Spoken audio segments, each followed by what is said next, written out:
Hello, I'm Daniel J. Layton and welcome back to The Mix. The last time we had a chat, I suggested we start thinking about consent as something simple, something easy that we should always be practicing whenever we're hooking up. It's a bit of a no-brainer, isn't it? You know, you always need consent. The way to get it is to ask. Communication is so important when it comes to relationships, and especially when it comes to sex. You want to make sure, of course, that you're both on the same page before you start. And while you're at it, you want to be comfortable enough to ask your partner to try this, maybe, or to check that they're into something that you're doing. But it can go so much further than that, you know, before sex, during sex.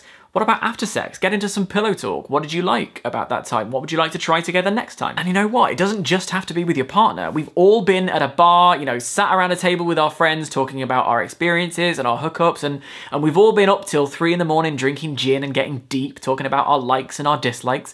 Consent can be part of those conversations too. Talking openly and honestly and positively about consent will go a huge way towards demystifying it for everyone. And if you feel confidence talking about it with your friends, well, you can bring that confidence into your sex life. Properly engaging with the ideas of consent and communication, knowing how to give consent, how to make sure you've received consent, it makes you feel more confident, and that in turn makes you feel more comfortable, and frankly, really understanding this stuff makes sex a whole lot better. The longer you're with someone, the more sex that you have, the better you get at reading their cues and their signs. You know, you can start to tell if they're feeling a little off. Perhaps they're kissing you less passionately than usual. Maybe they seem a bit disengaged. Well, at that point, you slow down, you take a moment, and you gently ask the question, is this okay?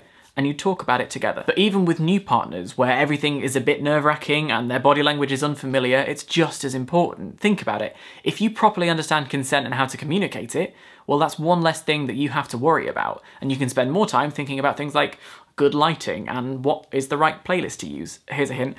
Musical theatre's a bit of a no-go. Partly because it's a bit bombastic and partly because you just want to sing along when Defying Gravity comes on. What it all boils down to is this, all right? When we have sex, we want to have fun. We want our partner to have fun. We want them to walk down the street the next day thinking about what a damn good time they had last night. And the best way to do that is to make sure you're each comfortable. And the best way to do that is to communicate. So take a deep breath, turn off the Wicked soundtrack, and just start talking.